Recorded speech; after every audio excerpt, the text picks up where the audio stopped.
Spader here. This is part 2 of my vertical thrust flight tutorial, and we'll be talking about the mechanics behind vertical thrust flight.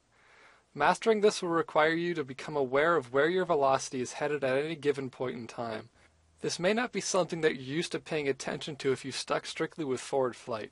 The easiest way to learn how this behaves is by doing it yourself. Set your throttle to 0 and fly around using only your vertical thrusters. Pitch up and down against your direction of movement and watch how your thrusters behave.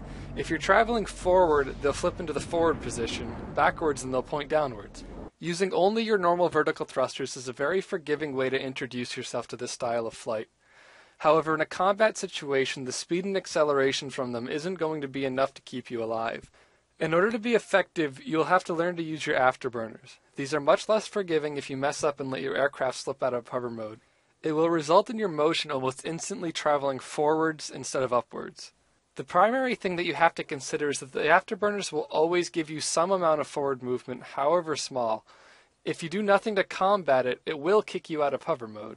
For example, if you level your aircraft in hover position and sit still, attempting to afterburn upwards will result in you traveling up for a short period of time and then sliding into forward flight.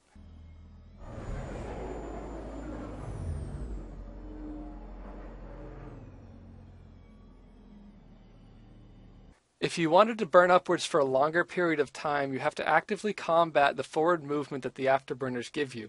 One way to do this is by using a small amount of yaw, pitch, and roll to rotate your aircraft slowly in a circle. This keeps you from building up too much forward momentum and keeps your thrusters locked down. I'll demonstrate the maneuver for you here.